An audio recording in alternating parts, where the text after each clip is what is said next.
C'est pour la technique. Bonjour tout le monde. Alors, je vais essayer de parler le plus fort dont je suis capable. Vous voulez que je me lève?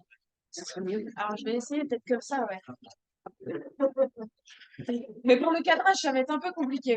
Pas de souci, pas de souci. Bonjour tout le monde. Merci d'être aussi nombreux dans la salle, cette grande salle, hein, qui nous est. Donc, on n'a pas de micro. Alors, on va essayer de faire au mieux pour se faire entendre. Et je vous demanderai, s'il vous plaît, de faire un silence de un silence absolu pour qu'on s'entende bien, surtout qu'on est vraiment particulièrement nombreux aujourd'hui. Et du coup, merci. Moi, je suis Lisa Bellucco, je suis députée de la Vienne et je suis aussi coprésidente de l'Institut Cité écologique, que je co-préside avec d'ailleurs Claire Monod, qui est ici présente.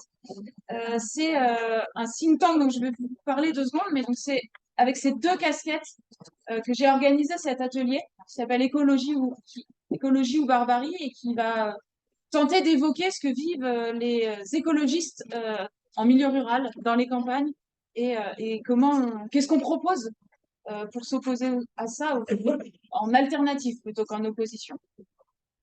Alors avant de rentrer dans le vif du sujet, alors je vais lire un peu parce que j'ai dormi que 3 heures, parce que je sais pas si vous savez, mais j'ai un bébé d'1 mois. Voilà. Bravo.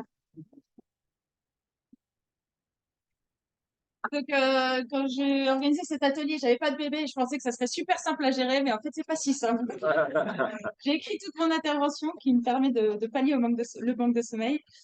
Donc, je voulais vous dire un mot rapide sur l'Institut Cité Écolo. C'est un think tank qu'on a créé avec un petit groupe de personnes écologistes qu'on a créé début 2023 et ce sont des personnes convaincues que l'écologie politique porte en elle un nouvel imaginaire, une vision hors des sentiers battus, capable de réagencer le projet de société autour d'un objectif simple, qui est préserver les conditions d'habitabilité de la Terre pour les êtres humains, mais aussi pour tout le cortège de vivants qui nous accompagne. On ne peut pas survivre sans reste du vivant. Nous sommes, et d'habiter évidemment sur cette planète qui est la seule que nous avons, hein, n'en déplaise à Elon Musk.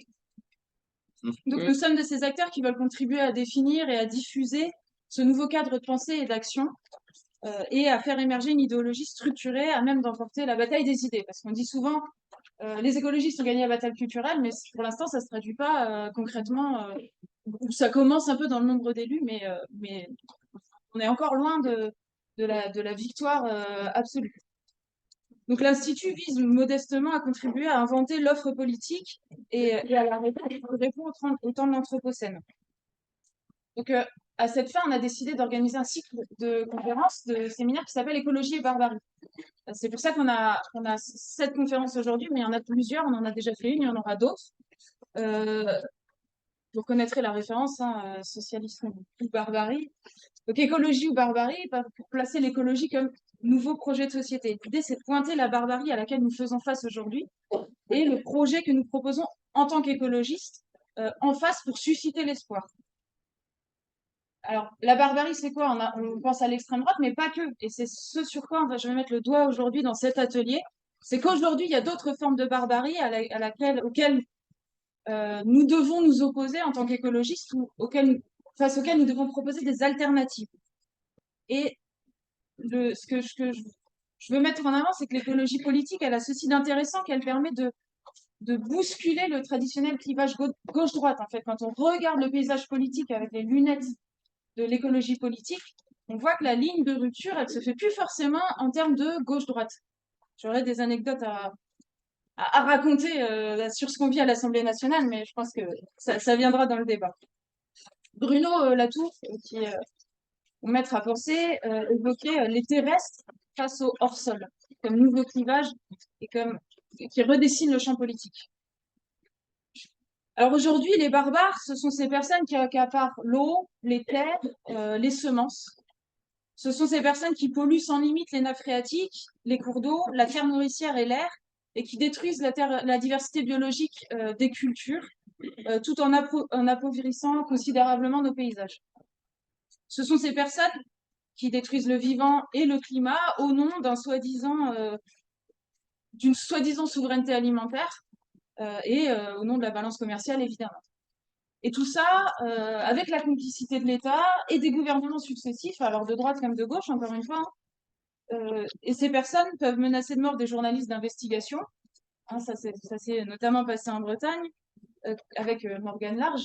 Je pense que vous avez entendu parler de cette situation.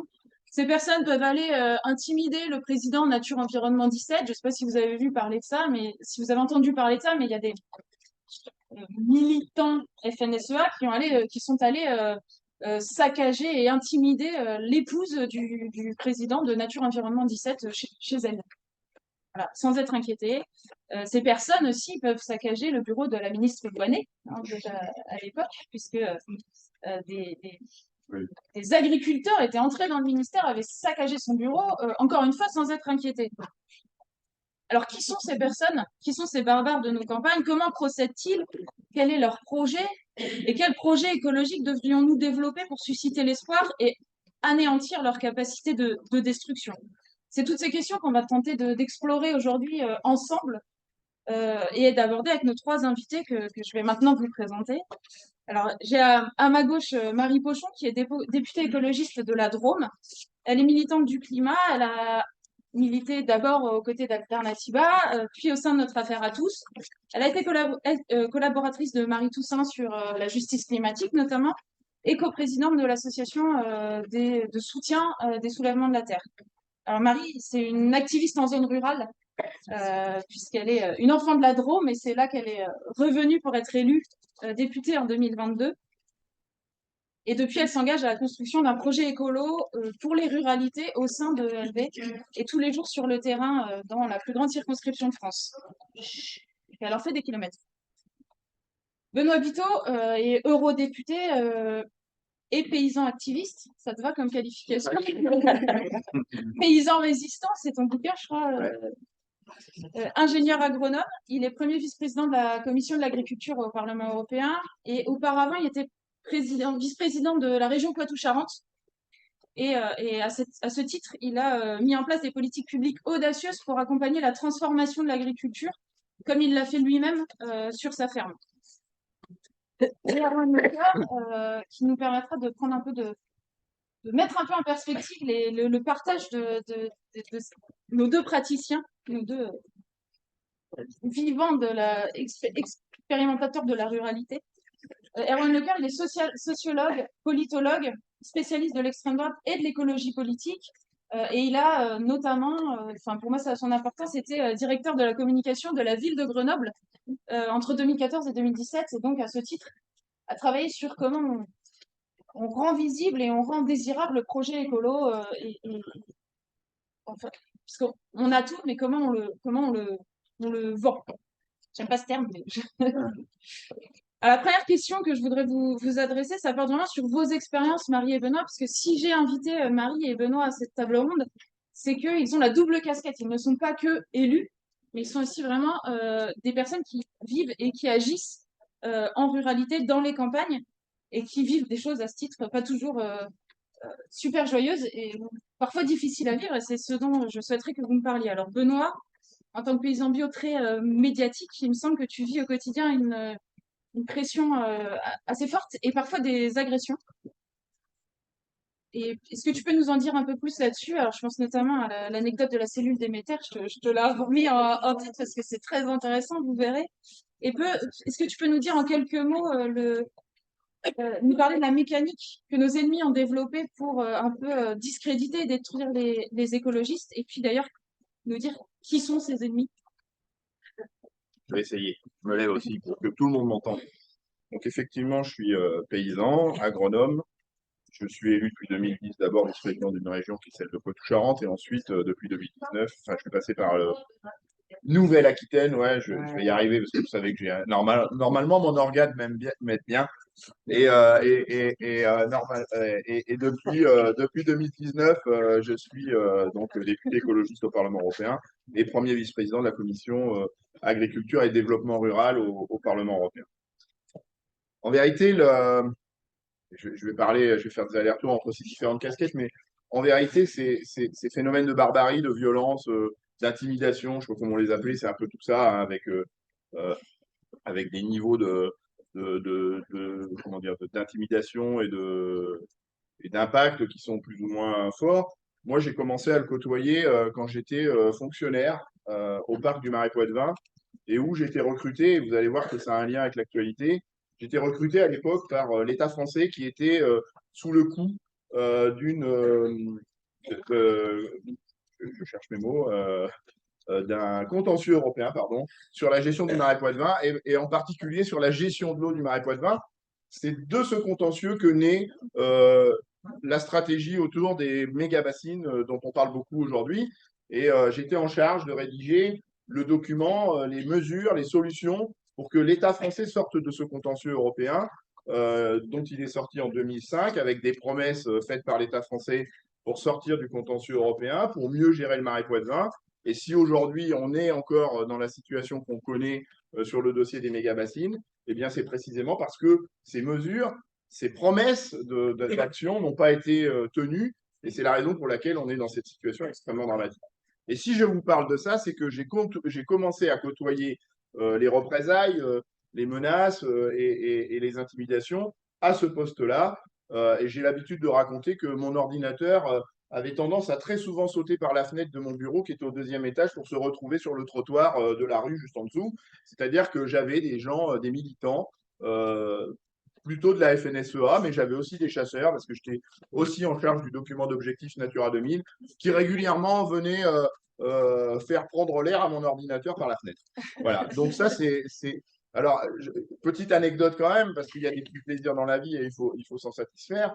C'est que, et je pense surtout à Natura 2000, les chasseurs qui ne voulaient pas qu'on avance sur le DOCOM Natura 2000, une fois qu'on l'a mis en place, après 48 heures quand même de prise en otage à la préfecture de Niort, hein, puisque je suis resté 48 heures en préfecture, je ne pouvais pas sortir de la préfecture parce que j'avais proposé ce fameux document d'objectifs Natura 2000. Dans les mois qui ont suivi, on a commencé à mettre en place les mesures Natura 2000 et les mêmes que ceux qui venaient faire prendre l'air à mon ordinateur dans mon bureau sont venus me voir en me disant, dis donc Benoît, le périmètre Natura 2000, tu pourrais pas le faire monter de 70 000 hectares qui était son périmètre initial à 110 000 hectares parce que finalement c'est vachement bien ce que vous faites. Donc voilà, il y a quand même des petits plaisirs dans la vie. Ensuite, après avoir vécu tout ça, moi j'ai eu envie de passer à l'acte, c'est ce que j'appelle ça comme ça, et je suis devenu paysan sur une structure très industrielle, très productiviste. Vous connaissez mon histoire, ceux qui ne la connaissent pas, elle est écrite dans Paysans Résistants, qui est en vente en dessous. Voilà, mais voilà, je ne vais pas développer parce que sinon ce serait trop long. Mais j'ai fait la démonstration qu'on pouvait, par rapport à tout ce que tu disais, Lisa, tourner le dos à cette agriculture intensive, productiviste, industrielle, qui mobilise beaucoup d'eau d'irrigation, beaucoup de pesticides, beaucoup d'engrais de synthèse, et réussir à produire autant, et donc tenir la souveraineté alimentaire sans pour autant dégrader le climat, dégrader la biodiversité, dégrader notre santé. Et forcément, pour ceux qui sont marchands de pesticides, marchands d'électricité, marchands de semences, marchands d'engrais de synthèse, Benoît Vito dérange. Benoît Vito dérange. Et donc, j'ai commencé à recevoir au départ des menaces de mort anonymes, soit par écrit, soit par téléphone. Ça fait, voilà, je m'en suis accommodé. C'est vrai que la première fois, ça fait quand même drôle. Et puis, je suis devenu en 2009 lauréat du Trophée national de l'agriculture durable. Et 2009, hasard du calendrier, c'est juste l'année avant les élections régionales de 2010. Et là, Ségolène Royal, qui a dans sa région le lauréat du Trophée national de l'agriculture durable, me demande d'envisager de devenir vice-président de la région Poitou-Charentes sur les sujets de l'agriculture. Et là, on commence à changer de braquet, c'est-à-dire qu'effectivement, on est élu, je deviens vice-président, on fait des trucs un peu originaux, comme on était la seule région en France qui ne finançait plus les chambres d'agriculture, parce que le projet des chambres d'agriculture n'avait rien à voir avec le projet politique sur lequel on avait été élu. Et donc, c'est la seule région de France qui dit, nous, on ne finance pas les chambres d'agriculture parce que le projet n'est pas cohérent, et on ne se désengage pas d'agriculture. On transfère le 1,5 million qui était dédié aux chambres d'agriculture vers un réseau de développement agricole alternatif. Et comme Ségolène et Maline, a mis 100 000 euros de plus, qui fait que la communication a été de dire on ne se désengage pas du tout de la chose agricole, bien au contraire, on s'engage encore plus, mais on le fait avec les gens qui sont en conformité avec notre projet politique. Et là, les menaces de mort, on a changé de cran, et c'est d'ailleurs elle qui a pris l'initiative d'un dépôt de plainte. Donc là, je commence à déposer plainte sérieusement et a fait une communication. Et là, effectivement, ça a calmé le jeu et ça s'est arrêté. Ensuite, je deviens député européen. Donc, on change de braquet justement parce qu'on a fait des choses intéressantes en région Poitou-Charentes et que ça a été repéré. Et que un garçon que vous connaissez qui s'appelle Yannick Jadot, tout le monde là, m'a demandé d'envisager de prendre la suite de José Bové qui ne pouvait pas repartir. Et donc, c'est comme ça que je deviens en 2019. Et José Bové avait déjà proposé que je le fasse. Je deviens député européen et je m'implique et j'essaie de changer les choses sur des sujets pas du tout polémiques, et la PAC, qui représente plus du tiers du budget total de l'Union européenne, de l'eau, des OGM, enfin des sujets qui vont bien, où il y a pas du tout de, voilà, il n'y a pas du tout de tension. Et là, effectivement, on voit monter la tension. Et la mécanique se met en place, et c'est la deuxième fois que j'en parle, parce que Lisa m'a demandé de participer à cet atelier. J'en ai parlé à l'Assemblée générale de l'AFEF pour ceux qui étaient là, certains étaient là. Et voilà, donc je lève un peu des voiles de pudeur par rapport à ça, parce que c'est pas facile d'en parler. Et donc la mécanique commence par les réseaux sociaux. C'est-à-dire qu'on a un réseau social que vous connaissez tous, qui est Twitter, qui s'appelle X maintenant, que moi j'appelle le lisier numérique. C'est-à-dire que c'est mes références agricoles. Le lisier numérique, et donc tout simplement parce que c'est là que commencent les calomnies, les mensonges, les diffamations, les tentatives de disqualifier, de discréditer l'élu que je suis, le paysan que je suis, parce qu'il m'attaque aussi sur mes activités professionnelles, alors que j'ai fait la démonstration de l'efficacité, et notamment grâce à cette récompense qui est le Trophée national de l'agriculture durable. Mais sur les réseaux sociaux, ils démentent tout ça. Et donc, ils sont dans une stratégie qu'on appelle la dark RP, c'est-à-dire la réputation publique noire, c'est-à-dire qu'ils cherchent vraiment à nous disqualifier. Et puis, plus on agit, et plus leur niveau d'agressivité, c'est corrélé. Et on passe à des appels à la haine, à des appels à la violence, voire des appels au meurtre. Et là, on porte plainte, parce qu'on est obligé de porter plainte. On porte plainte contre les messages qu'on peut trouver sur les réseaux sociaux. Et il ne se passe rien. C'est classé sans suite. Et donc, ça continue. Et ça déclenche un mécanisme très simple, c'est que comme ça continue et que personne n'arrête ça, des gens, peut-être à l'esprit plus simplet, je vais les appeler comme ça pour ne pas être trop désagréable, pensent qu'ils peuvent passer à l'acte. Et donc, ceux-là passent à l'acte. C'est-à-dire que depuis 3 ans, si je résume un peu tout ce que j'ai vécu, on m'a tiré 2 fois dessus avec une arme à feu. 2 fois dessus avec une arme à feu, et j'étais pas tout seul. Il y avait, la deuxième fois, il y avait 4 personnes, on était en train de déjeuner, 4 personnes en train de déjeuner, mon épouse, un de mes salariés et sa compagne, et le type arrive et il nous tire dessus.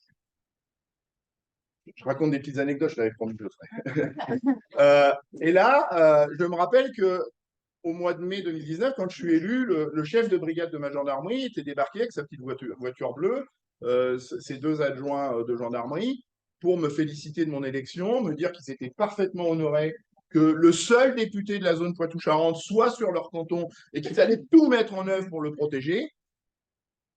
Super.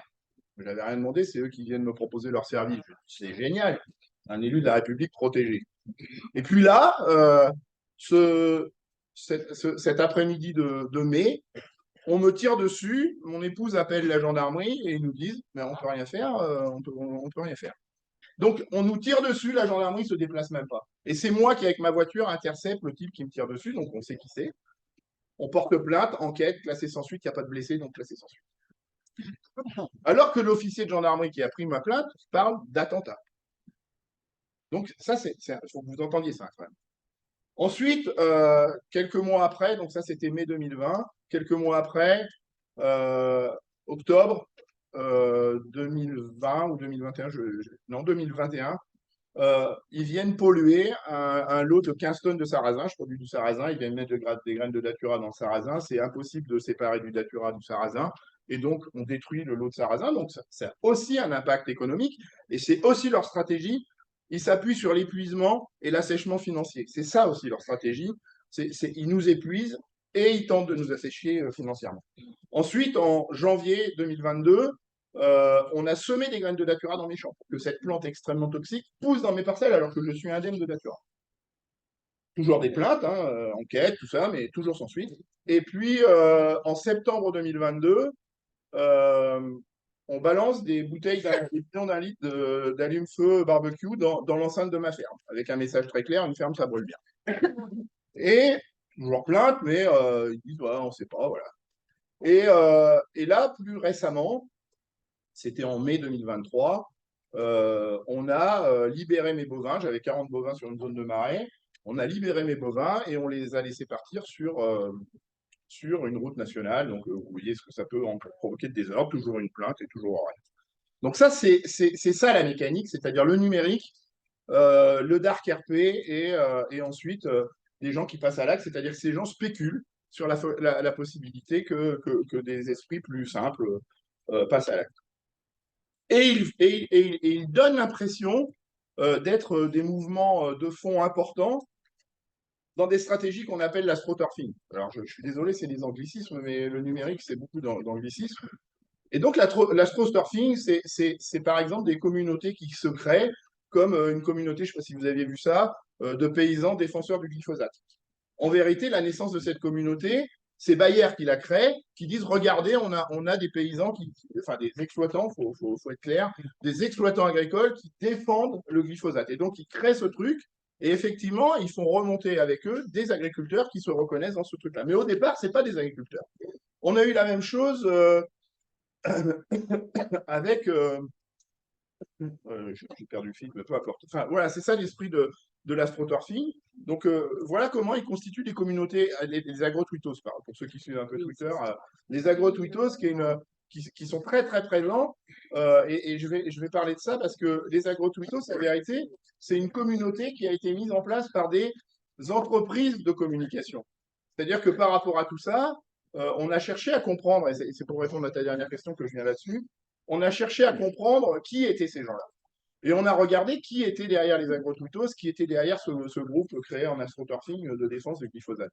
Et on se rend compte que c'est des agences de communication, et derrière ces agences de communication, des lobbyistes. On a par exemple une entreprise qui s'appelle Amos Prospective, dont le créateur est quelqu'un que vous connaissez peut-être, Gilles Rivière-Wechstein, qui est un lobbyiste qui prend un bifton de 300 000 euros par an, rien qu'avec Bayer. Et ce type-là est payé par des grandes entreprises pour faire de cette communication désastreuse sur les écologistes, sur les combats qu'on mène, et continuer de faire la promotion d'une agriculture basée sur les mégabassines, sur les pesticides, les engrais de synthèse et l'irrigation. Et donc, c'est comme ça qu'ils font monter la sauce, et ça va très loin. C'est-à-dire que ce type, et la procédure est en cours, mais je vais vous la raconter quand même, ce type s'est attaqué à mon épouse parce que c'était un moyen de m'atteindre. Le jour où son nom de domaine était retombé dans le domaine public, où il fallait le renouveler plutôt, il a acheté son nom de domaine, il est rentré dans son site internet, il a modifié le contenu du site, et une fois qu'il a modifié le contenu, il a fait un article sur ces médias que sont Agriculture Environnement, il en a un autre, je ne sais plus comment ça s'appelle, bref. Et il a fait des articles avec du contenu qu'il avait créé lui-même en piratant notre site. Et donc, on s'est inquiété de tout ça, on a fait des enquêtes, et le hasard a fait, et je finis là-dessus, le hasard a fait qu'une entreprise que vous connaissez peut-être, qui est Léa Nature à La Rochelle, est victime aussi de ces agressions numériques, et parfois plus, et a engagé un détective pour essayer de comprendre quelles étaient les mécaniques qui conduisaient à ça. Et donc, comme ils savaient que nous, on avait travaillé, ils ont associé mon épouse dans la recherche de qui étaient ces gens-là. Et donc, aujourd'hui, on a quand même une petite idée de qui sont derrière, enfin, une idée même précise de qui sont derrière ces trucs-là et comment ces gens-là arrivent à nous atteindre. Et puis, je conclus sur l'anecdote cellule Déméter. Donc, quand on vit tout ça et qu'on est paysan, on a normalement, puisque l'État français, le ministère de l'Intérieur, a conclu un accord avec la FNSEA pour protéger les agriculteurs des risques de destruction, d'invasion sur notre site par des activistes. Et donc, je me fais un plaisir et à l'officier de gendarmerie qui reçoit ma dernière plainte, je lui dis, mais quand même, je suis agriculteur, je vis des trucs assez incroyables, et on a une cellule Déméter qui est là pour nous protéger. Je vous laisse apprécier la réponse de l'officier de gendarmerie. Mais monsieur Pitot, vous n'êtes quand même pas sérieux. La cellule Déméter, c'est pas pour vous, vous êtes écologiste. Voilà.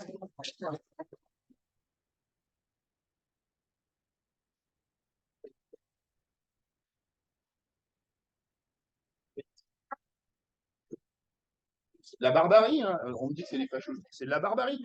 Edgar Morin parlait de la barbarie, enfin je finis là-dessus, mais Edgar Morin parlait de barbarie au moment des élections. Il disait, attention, on a connu la barbarie, celle que moi j'ai connue en tant que résistant pendant la Seconde Guerre mondiale. Cette barbarie, on la connaît, elle est facile à identifier, elle est facile elle est palpable, quoi.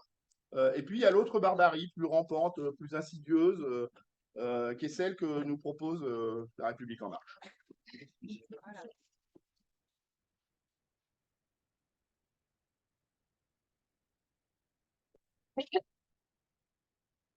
Merci pour ce témoignage. Je, je veux qu'on passe du temps sur les expériences parce qu'il faut bien qu'on se rende compte tous de ça. C'est ce à quoi on doit faire face aujourd'hui en tant qu'écologiste. Il y a un autre pan, c'est ce que vivent les militants associatifs écologistes qui luttent pour... et vous avez sûrement vécu des choses aussi, d'ailleurs, on prendra un petit temps pour en discuter juste après l'intervention de Marie. Mais Marie, je te propose que tu nous dises un mot sur ce que vivent les militants écologistes, les militants des ONG qui luttent par exemple pour la reprise des terres, comme les soulèvements de la terre, et qui luttent pour en fait, remettre des gens dans les campagnes, réinvestir les campagnes et apporter un projet écologiste dans les campagnes. À toi de jouer. Merci. Je vais essayer de rester. J'ai plus beaucoup de poids, alors que, promis, j'ai même pas fait la fête, ce qui est dramatiquement vieilli, hein, n'est-ce pas? Je vais pas trop parler de mon expérience. Je crois que celle que tu as décrite, Benoît, est assez saisissante. Et par ailleurs, effectivement, on va faire un petit tour des expériences vécues dans la salle. Je crois que chacune a pu vivre aussi des expériences de menaces, voire pire, dans sa vie militante ou d'élu ou enfin voilà associative à l'échelle locale, que ce soit en territoire rural ou ailleurs. Mais c'est vrai qu'aujourd'hui on a une pression encore plus importante et c'est de plus en plus compliqué de se dire écologiste sans être par ailleurs encarté en territoire rural, parce que derrière on a la couche de mépris, de menaces, etc.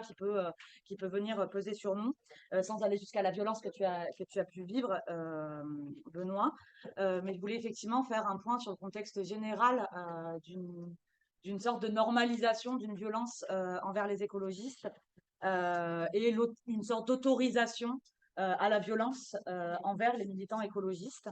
Vous dire quand même un tout petit mot sur mon expérience personnelle. Elle est très très courte, donc c'est pas, c'est un peu, ça va. Oui, j'espère pas pouvoir faire les mêmes discours que toi dans quelques années, Benoît.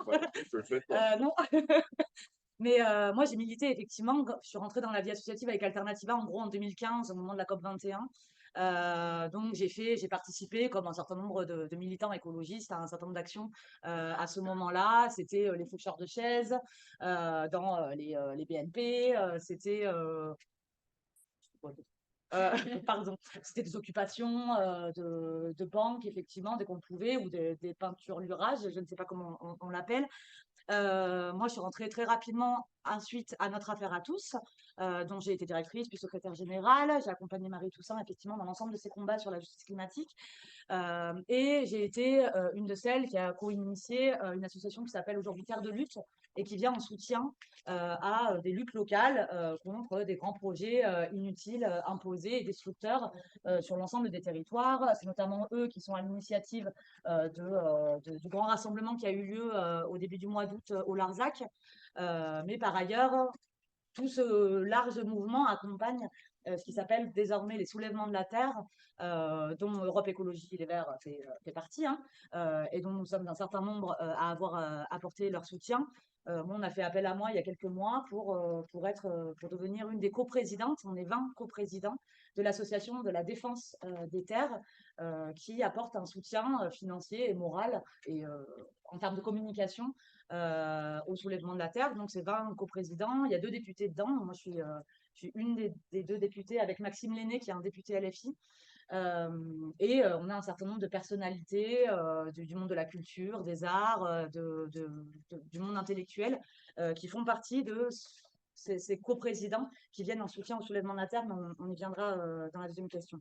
Je vais essayer de ne pas être trop long pour que tout le monde ait bien le temps de parler. Moi, je voulais juste revenir sur cette question de la justice climatique et de mon engagement à notre affaire à tous. Pour moi, ça n'a jamais été contradictoire du tout. Ça venait même justement accompagner toutes les actions de désobéissance civile qui se nouaient dans le mouvement climat et qui ont commencé à se faire depuis très longtemps par ailleurs, sur la remise en question du droit existant et sur la remise en question finalement de la légitimité, de la légalité de certaines activités ou de certaines choses dans notre système institutionnel de la Ve République. Notre affaire à tous, ça a toujours été le combat de notre affaire à tous, qui est de construire un droit climatique et de fait de critiquer le droit existant, la légalité de ce qui est aujourd'hui, de nos institutions, pour dire qu'aujourd'hui, elles ne peuvent pas s'attaquer à la crise climatique et à la crise environnementale. Finalement, il y a un certain nombre de choses qui sont aujourd'hui tout à fait légales, qu'on a tout à fait le droit de faire en termes de destruction du vivant et de destruction des écosystèmes, qui pour autant remettent en question l'habitabilité de la Terre, remettent en question un certain nombre de droits humains fondamentaux ou de libertés individuelles, et de fait, qui ne sont pas forcément légitimes ni justes, et qu'il nous faut aujourd'hui combattre. Donc c'est le combat de notre affaire à tous. On a pu œuvrer notamment pour faire condamner l'État français en justice pour inaction climatique ou pour carence fautive. Et finalement, l'ensemble des actions de désobéissance civile, et là je pense notamment au décrochage de portraits d'Emmanuel Macron, qui a été une grande campagne d'Alternativa que nous avons accompagnée avec notre affaire à tous, a pu démontrer l'illégalité de l'inaction de l'État, et finalement c'était l'État qui était en situation d'illégalité et qui était criminel à ne pas agir pour le climat ou la préservation du vivant, par notamment la reconnaissance de l'état de nécessité dans un certain nombre de procès qui ont eu lieu pour les décrocheurs de portraits d'Emmanuel Macron. Je me perds un petit peu, je suis un peu fatiguée. Mais il y a eu effectivement 6 relax sur les 31 procès des décrocheurs de portraits à l'époque, notamment sur l'état de nécessité, mais aussi la liberté d'expression, et on y revient aujourd'hui sur la question des soulèvements de la terre. Et on a eu notamment une décision qui était assez importante en 2020 devant le tribunal de Foix, avec 21 militants qui avaient repeint des bidons de Roundup qui ont été relaxés sur l'objet de l'état de nécessité. Et finalement, on reconnaissait leur intérêt à agir et la légitimité de leur action de désobéissance civile qui contrevenait au droit existant pour dénoncer effectivement ce qui s'apparente à un écocide, notamment l'utilisation de Roundup. Je m'arrête là pour cette première partie et je passe à la deuxième. On est dans une situation de plus en plus, effectivement, où on a une sorte de normalisation de la violence, du discrédit, de menaces qui pèsent aujourd'hui sur les militants écologistes partout en France. Je voulais vous faire un petit récap. Ça, tu en as un petit peu parlé en introduction, mais je pense que c'est important qu'on ait tous en tête dans le moment politique dans lequel nous sommes en termes de menaces sur les militants écologistes. Bien évidemment, il y a la menace de dissolution et la procédure qui est en cours sur la dissolution des soulèvements de la terre, qui a été retoquée. Je pense que Benoît, tu en parleras tout à l'heure. Pour l'instant, sur le référé suspension. Donc, on n'est pas encore sur une procédure sur le fond, mais il n'empêche que c'est une première victoire qui a été reconnue par le Conseil d'État sur une forme de légitimité de la désobéissance civile dans le cas des soulèvements de la terre. La dissolution des soulèvements de la terre, il faut se rappeler qu'elle a été demandée par la FNSEA, qui a menacé ouvertement le gouvernement de ne plus tenir ses troupes donc il faut se dire, hein, c'est un syndicat qui est reconnu, qui tient l'ensemble des chambres d'agriculture quasi, quand c'est pas la coordination rurale. Oui, donc, mais qui effectivement a demandé la dissolution des soulèvements de la terre et qui du coup a pu obtenir victoire.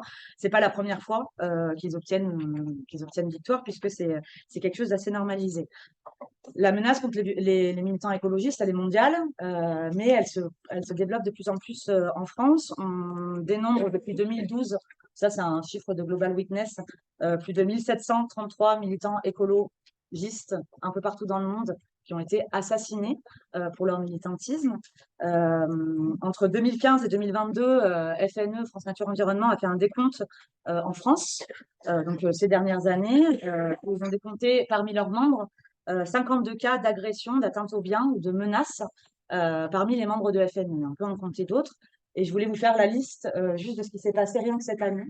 Donc depuis janvier, et sans doute que vous avez tous un petit peu ça en tête, mais qu'on se le remémore. Le 18 janvier, 2 militants anti-chasse sont roués de coups par des veneurs en forêt de Compiègne. Le 30 janvier, Paul François, qui est un céréalier connu de la lutte anti-pesticides, il avait notamment fait condamner Bayer Monsanto, s'est fait agresser par 3 hommes cagoulés, il s'est fait rouer de coups et a été forcé à ingérer des substances toxiques. Le 23, enfin, entre la nuit du 23 et du 24 mars, c'est la journaliste effectivement Morgane Large qui s'est vue pour la 2e fois menacée, puisque c'est les roues de sa voiture qui ont été déboulonnées et sabotées. Comment? C'est pas une menace, c'est une tentative d'homicide. Oui, une tentative d'homicide. Tout à fait, pardon. Le 25 mars, c'est une nouvelle agression contre 2 militants de l'ONG Sea Shepherd. Là, c'est pour aller sur les enjeux des pêcheurs, qui a eu lieu entre le 27 et le 29 mars. C'est 30 à 40 pêcheurs du Morbihan qui ont jeté des centaines de caisses de poissons vides chez la présidente, donc dans le domicile de la présidente de Sea Shepherd. Le 31 mars, c'est l'incendie du siège de l'Office français de la biodiversité de Brest. Là, pareil, par des collectifs de pêcheurs en colère. Et ça fait suite à la multiplication aussi de scarifications sur des dauphins, notamment, qui avaient été trouvés tous les mois précédents. C'est la première fois, en tout cas, chez l'ensemble de ces mouvements, que ce soit FNE ou Sea Shepherd, par exemple, ils remarquent une recrudescence ces dernières années. C'est aussi suite à la guerre en Ukraine et un certain nombre de pressions, de plus en plus de législation finalement en matière écologique. Il y a de plus en plus de pression, en tout cas, sur la question écologique. Il y a une ressentie. Tous remarquent en tout cas une multiplication des attaques sur les personnes, des choses qu'on voyait un petit peu moins auparavant. Et là, on attaque directement le domicile ou des personnes en soi. Face à tout cela, tous les militants remarquent aussi qu'il y a peu de protection d'État, et ça, peu de protection des forces de l'ordre, de l'État de manière générale. Parce qu'il y a aussi le développement d'une autorisation finalement de la part de l'État, d'une violence envers les écologistes, d'un mépris, d'une haine contre les acteurs écologistes de manière générale. Je ne vais pas revenir, et on pourra peut-être en débattre, mais sur la question de l'utilisation des termes par Gérald Darmanin, ministre de l'Intérieur, en parlant d'écoterrorisme ou en parlant de terrorisme intellectuel pour celles et ceux qui ne pensent pas comme lui et qui sont en opposition au projet politique qui est porté aujourd'hui par le gouvernement. Pas revenir non plus sur la création de la cellule Déméter et tout ce que ça a pu avoir comme effet derrière sur les violences faites aux écologistes. Mentionner quand même la question de la loi séparatisme et le contrat d'engagement républicain qui aujourd'hui limite énormément l'action d'élus écologistes, mais d'associations aussi écologistes, puisque toute action de désobéissance civile se voit contrevenir au contrat d'engagement, au contrat républicain. Et c'est des choses par ailleurs qu'on observe, mais je pense qu'on ira un peu plus tard dans la conférence, sur le dessin de ce qu'est l'arc républicain aujourd'hui, qui s'appesantit seulement sur la forme et sur la méthode, mais pas du tout sur le fond et l'appartenance finalement au projet républicain. Et ça, on le voit dans une sorte d'intégration de fait du Rassemblement national à ce qui est l'arc républicain, parce qu'ils sont très calmes et très bien habillés. Et finalement, ils correspondent à cette définition de l'arc républicain telle qu'elle est dessinée par La République en marche, et avec une expulsion de fait de ce que c'est de, de ce qu'est cet arc dans les institutions mêmes de notre République. En fait, ce que je voulais, j'ai encore un point et puis un petit mot de conclu. En fait, ces violences-là, elles sont autorisées puisque face à des militants qui sont les seuls, et notre mouvement politique y appartient aussi, à remettre en cause ou en questionner en tout cas les modes de vie, questionner la manière dont sont organisées nos sociétés et l'ensemble des autres forces politiques qui sont aujourd'hui représentées dans le pays ne remettent fondamentalement pas du tout en cause nos modes de vie, la manière dont nos sociétés sont organisées, que ce soit le Rassemblement national ni La République en marche. On est dans une logique où on froisse le moins possible les habitudes existantes. Et je pense que l'exemple de la fin des tickets. Des tickets de caisse cet été est un très bon exemple de la manière dont le gouvernement a choisi de faire face à la crise écologique, c'est-à-dire non, mais en prenant vraiment en utilisant des leviers qui finalement vont froisser le moins de personnes possible, parce que dès qu'il s'agit d'attaquer effectivement celles et ceux qui sont à la cause de la crise écologique ou environnementale, il y a trop d'intérêts en jeu, le rôle des lobbies est assez important et finalement tout le monde se rétracte. Et là, les forces qui sont aujourd'hui visées par cette barbarie, c'est bien celles qui dénoncent un système qui est absolument destructeur et qui remet en cause nos conditions de vie.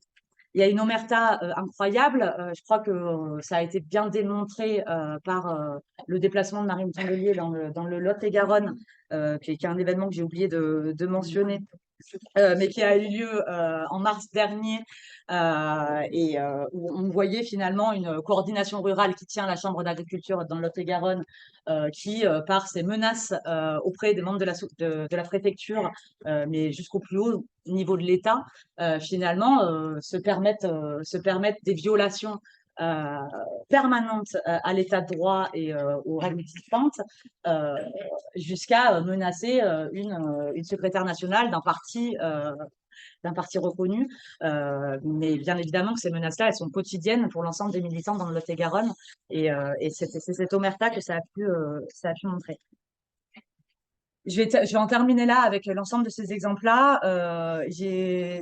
Dans la préparation de cet atelier, je me suis aussi notée, mais je pense que vous avez vu passer les articles ces derniers temps, sur la violence qui est autorisée de la part de celles et ceux qui nous attaquent. Et là, je pense notamment aux syndicats majoritaires de la FNSEA, dont certains journalistes ont fait des recherches sur sur l'ensemble des attaques, l'ensemble des attaques à l'état de droit et à des préfectures, à des écologistes, à des institutions républicaines qui ont eu lieu ces 40 dernières années par la FNSEA. C'est un syndicat qui a toujours utilisé la violence et qui a été même, dès 1967, qui a été défini par la gendarmerie comme un commando fortement organisé. Ça, c'était à Quimper, donc dans une des premières actions qu'ils ont menées en 1967, où des motos de gendarmes avaient été incendiées, etc.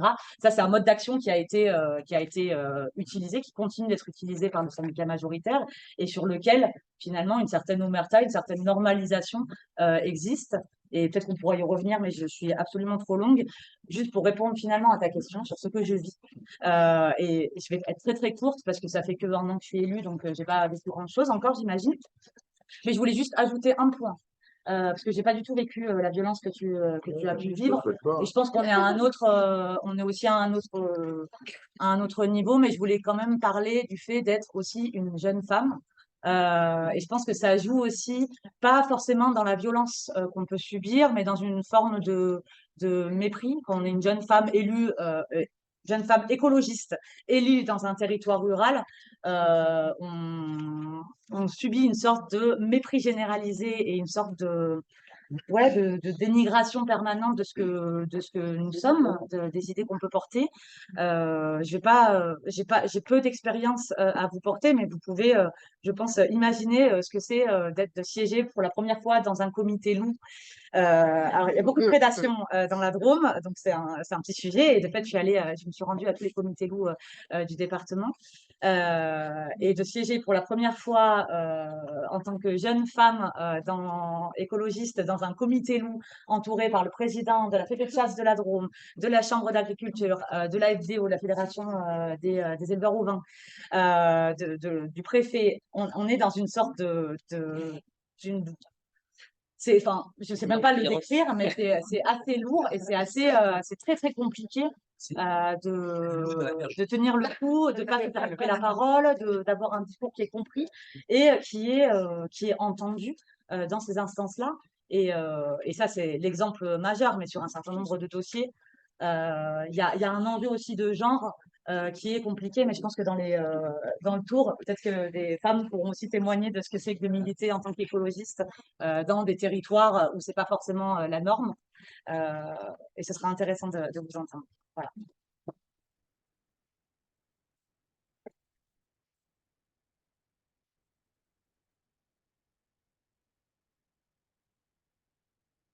Je leur ai dit de faire court.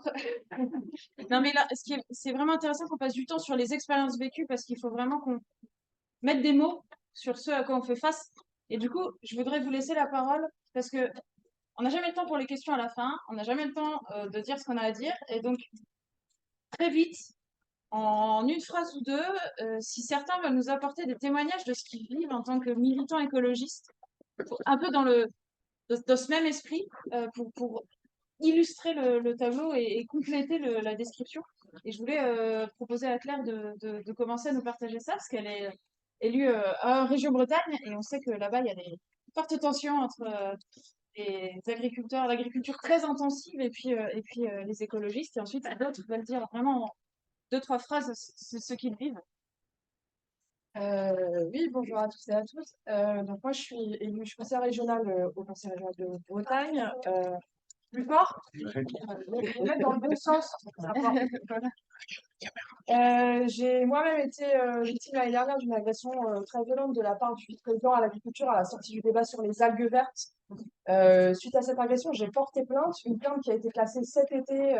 Alors, en l'occurrence, c'est intéressant de se dire à quelle étape, quand on va dans le processus de dépôt de plainte, parce que une grande partie de la situation grave, des situations graves qu'on peut vivre, c'est des situations en escalier, c'est-à-dire que ça commence par des petits messages un petit peu ce serait bien que tu fermes ta gueule, ce serait bien qu'on t'entende pas, etc. Et puis après, ça va dans la menace directe, et puis après, ça va aller dans des actes beaucoup plus graves que sont ceux que peuvent vivre Morgane Large, par exemple, ou Benoît. On parle de tentative d'homicide, et donc on parle d'actes criminels. Et en fait, ce qui se passe entre les deux, c'est des étapes bâclées, c'est des enquêtes qui n'ont pas lieu. Hein. Fabrice Hamon, qui a été aussi victime qui est un lanceur d'alerte indépendant dans le Finistère, qui a été victime d'une tentative d'homicide, les gendarmes lui ont dit on va pas aller voir vos voisins agriculteurs pour les interroger parce que en fait, ça va vous causer plus de problèmes après. Donc ça veut dire qu'on ne va pas faire d'enquête, alors qu'on sait très bien que potentiellement c'est eux qui peuvent être les auteurs des faits. On ne va même pas aller les voir pour les interroger. Donc ça, c'est un vrai enjeu. Et moi, le procureur écrit noir sur blanc. Donc en fait, la personne qui est en face de moi, j'ai la chance qu'elle est... Bon, il y avait 15 témoins, donc c'est difficile de ne pas le faire, mais il reconnaît les faits, il reconnaît qu'il a dit vous allez avoir des problèmes, si vous nous tapez dessus, on va vous taper dessus, etc. Donc il le fait dans sa déposition. Donc c'est des menaces caractérisées, hein, puisqu'elles sont répétées, réitérées. On est tout à fait dans le cadre du droit. Et moi, je savais en déposant ma plainte que j'avais pas d'inquiétude à avoir là-dessus, parce qu'il n'y avait même pas parole contre parole. Et le procureur dit oui, mais c'est pas des violences caractéristiques. Et pour Benoît, c'est pareil, c'est oui, mais finalement, il n'y a pas eu de blessés. Finalement, elle n'est pas morte, la journaliste. Il n'y a pas eu d'accident de voiture. Et en fait, on a des plaintes qui sont classées comme ça, et on a une impunité qui se construit. Et ça, c'est très important. Donc, je vous invite à lire le livre de Nicolas Legendre qui s'appelle Silence dans les champs et qui raconte comment se construit cette omerta, à la fois les non-dits, les peurs croisées, la façon dont on est facilement esseulé dans ces situations, parce qu'en fait, la réaction première de tous les gens qui sont autour de vous, c'est ah oui, moi j'ai pas envie que ça m'arrive, donc c'est toi, hein, c'est toi qui as trouvé le doigt, c'est toi qui as pris la parole, c'est toi qui est allé dans le journal pour dire ce qu'il fallait pas dire, donc voilà. Et d'où la nécessité de se solidariser. Donc les journalistes en Bretagne, vous avez fait une tribune au moment des menaces sur Inès Hérault, qui est la journaliste qui a travaillé sur les algues vertes, avant même qu'il arrive ce qui arrive à Morgane Large. Ils se sont ensuite structurés avec un organisme qui s'appelle SPLAN, que évidemment je vous invite à soutenir financièrement, qui fait des enquêtes très poussées, mais surtout qui a un réseau de soutien entre eux sur ce genre de choses. On crée au sein de ELV l'Observatoire des violences faites aux militants écologistes, donc c'est Thomas Dossu qui est sénateur qui porte ce projet et qui est du coup un espace de veille et de solidarité et de soutien juridique et psychologique, parce que c'est pas des moments qui sont agréables à vivre, hein, et c'est difficile après, évidemment, quand vous êtes attaqué, et ben ça marche en fait. Vous avez peur, vous avez mal, vos proches vous disent mais il faut que tu arrêtes parce qu'en fait pour nous c'est trop dur, et vous vous retrouvez à être silencié, à être dans une situation, et c'est ça qui est terrible en fait, à se dire bah oui, bah, ils le font et ça fonctionne, alors même qu'on aimerait que ce soit pas le cas. Donc s'entraider et essayer de lutter, à mon sens, et c'est là-dessus on compte beaucoup sur nos députés, sur le travail de l'État, parce que le procureur de la République qui dit je ne vais pas confier au juge cette affaire, et ben en fait il a une responsabilité immense et très grave. Et donc je pense que là-dessus on a pas mal de choses à faire, et au sein de ELV et au-delà, on essaye de donner les moyens pour le faire. Merci.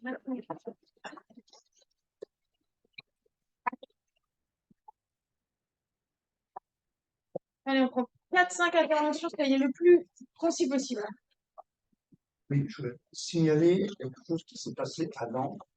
Je crois que c'était en 2018. Je pense que symboliquement, par rapport au niveau de barbarie, on est aux prémices de quelque chose de plus grave. Une manifestation de la FNSEA devant la préfecture de Nantes, dans laquelle les militants sont venus avec des tracteurs et avec des ragondins en cage.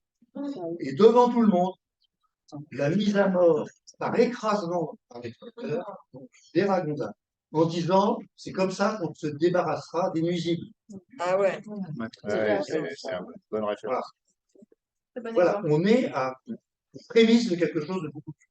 C'était quand ça? 2018. Je crois que c'était 2018. Ouais, je confirme. Attendez, il n'y a pas comme on est chez ELV, on va essayer de faire la fermeture éclair. Il n'y a pas une femme qui a fait témoignage. Ah. Allez-y.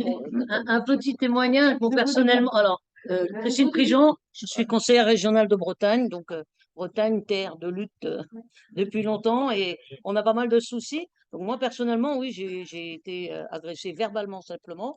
Ma fille a failli prendre une claque parce qu'elle était ma fille. Donc c'est vrai que quand on s'attaque à ses enfants, ça pose toujours problème. Et toujours la difficulté, porter plainte, ne pas porter plainte, mais c'est des petites choses, alors on n'ose pas trop. Et puis l'accumulation des petites choses, ça finit par ça faire mal. Et sinon, je voulais revenir sur l'histoire des algues vertes, des militants engagés. Je ne sais pas si tous ceux qui ont vu le film Algues vertes, vous avez entendu parler d'Yves-Marie Lelay, qui depuis des années fait des prélèvements d'hydrogène sulfuré. Donc il va sur les sites, et c'est lui qui a mis quand même en route toute cette machine, lui et puis quelques autres. Et là, récemment, il vient de recevoir un courrier du préfet du Finistère lui interdisant d'aller sur les plages parce que c'est dangereux.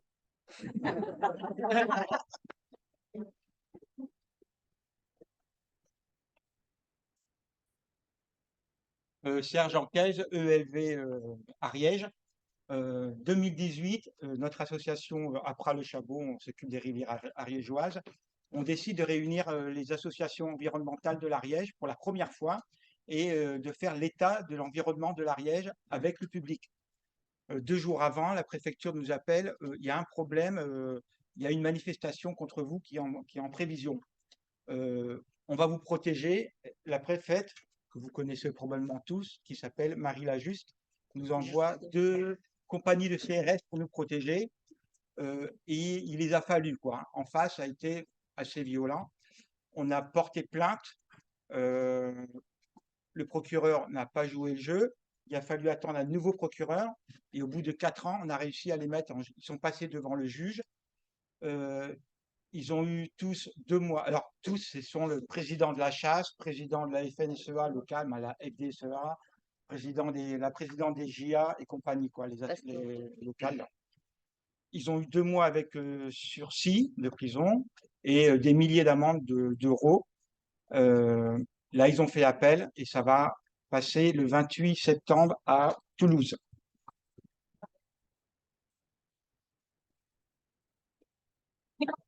Deux jours après, le président de notre association avait le droit à un tas de fumier devant sa maison. Quand je dis un tas de fumier, c'est un tombereau avec une tête de sanglier et une banderole. Tu veux la merde? Tiens, en voilà. Et Ah tu ouais, peux bah, nous comme- parler de la manifestation qui a été organisée le jour du procès. Voilà, le jour du Ah oui. procès, Parce ouais, qu'ils ont vite quand fait, même ouais. Le jour du barricadé la procès à préfecture. Foix, la ville de Foix a été complètement fermée, hein. Les administrations, elles ont fermé, tout ça, c'est un jour de semaine. Il y a eu plusieurs milliers de chasseurs, de gens de la FNSEA qui sont venus bloquer la ville avec Avec le soutien de tous les élus du ouais, Parti avec le socialiste soutien de tous les. local. Ouais, ce qu'il faut savoir, c'est que tous les élus locaux, Bon, c'est l'extrême droite du Parti socialiste. voilà. hein, il y a quand même- voilà, C'est pas la vie. et qu'il a fallu pour nous une protection policière pour rentrer au tribunal, quoi. On n'avait jamais vu ça. On était dans des allées de Robocop pour pouvoir rentrer. Les Robocop, vous les connaissez, hein, on les a vus tous. Mais là, ce jour-là, ils nous protégeaient pour qu'on puisse accéder au tribunal et pour pouvoir témoigner, quoi. En présence de Christiane Lambert, qui avait fait le déplacement et qui est la présidente du COPA et de la COGECA, c'est-à-dire la fédération des syndicats type FNSEA à l'échelon européen. Et Willy Schren. Et Willy Schran, bien sûr qu'on connaît, inénarrable. C'est bien quand je vais venir chez toi bientôt, là. Encore une, je vous remercie. Il y aura des frustrés, désolé. Comme vous tous, très choqués par des classements sans suite, Pardon. Je suis comme vous tous très choqués par les classements sans suite qui ont été opérés par les procureurs. Par les. Oui, c'est le procureur de la République. C'est le procureur, c'est le Alors, procureur. il existe un mécanisme juridique qui est précisément conçu pour forcer l'action publique et donc l'enquête en cas de classement sans suite. C'est la 15 de la Constitution de partie civile à laquelle simplement on joint le classement sans suite et qui force auprès des instructions qui force le juge d'instruction à déclencher l'enquête publique. Ensuite, il décidera d'avoir un non-lieu ou pas, sinon s'il y a lieu à un procès ou pas. Et ma question c'est, donc vous avez tous ces classements sans suite suite à des plaintes, pourquoi est-ce que vous n'exercez pas la plainte avec Parce qu'on est Ça coûte épuisé. des milliers d'euros aussi. Parce qu'on est épuisé. Parce que c'est épuisant de passer notre temps à porter plainte et de se battre contre le procureur de la République. C'est ça la vérité. Et je vous disais, leur stratégie, c'est l'épuisement et l'assèchement financier. Parce que je ne vous parle pas des coûts d'avocat que je suis obligé de supporter pour essayer de contraindre le procureur de la République de ne pas classer sans suite et de nous délivrer le rendu des enquêtes. C'est-à-dire que je ne sais même pas ce qu'il y a dans l'enquête pour le classement sans suite. Donc on est fatigué et c'est pour ça que j'ai salué mardi soir l'initiative de la FEV qui, dans ses statuts, prévoit désormais le terme consacré, c'est ST en justice, et qui va nous aider et qui va nous permettre peut-être de passer des barrières qu'on n'arrive pas à passer. Après, c'est sans doute moins fatigant de collectivement supporter ces coûts d'avocat que de vous-même subir des. On va passer à la suite. Mais j'ai juste une petite anecdote. Moi, je portais plainte avec constitution de partie civile suite à la première manifestation de Sainte-Soline. J'avais saisi l'inspection générale de la gendarmerie nationale parce que j'ai été matraquée lors de la manifestation. Ça a été classé sans suite. J'ai porté plainte avec constitution de partie civile. Ça m'a coûté 3 000 € de mise en séquestre, quelques milliers d'euros d'avocat, et pour l'instant, rien ne se passe. Parce que ça prend des années. Donc, c'est ça aussi. Donc, Financièrement. il faut pouvoir supporter. Je vais enfin passer la parole à Erwan, puisque Erwan, on a bien vu avec tous ces témoignages, et je vous remercie tous, et je suis désolée des quelques frustrations qu'on crée toujours quand on ne prend pas toutes les prises de parole.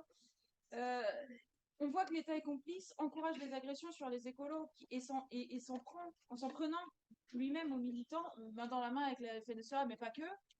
Quelle est ton analyse sur ces retours d'expérience et qu'est-ce qui se passe sous nos yeux et qu'est-ce que ça signifie tout ça?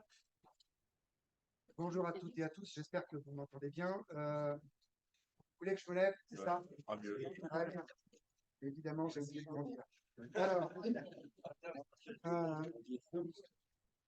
Alors, première chose, évidemment, les témoignages, et on pourrait en avoir beaucoup d'autres, dont vous faites état, me rappellent, moi, personnellement, des choses que j'entendais dans les années 90 et 2000, surtout dans les milieux antifascistes.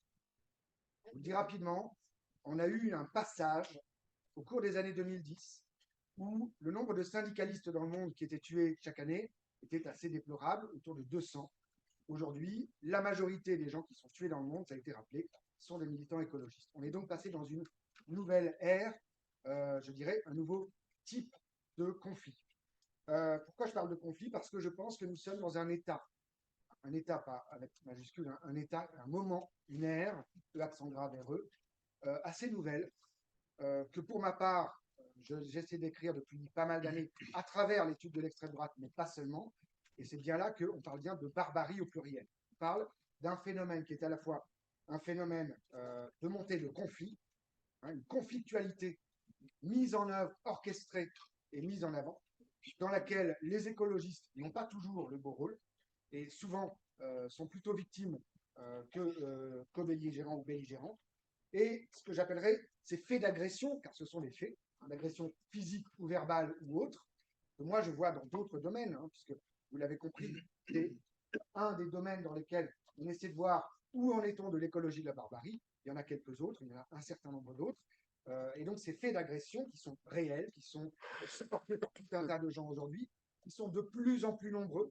Il ne faut pas être en clair pour le deviner, le voir.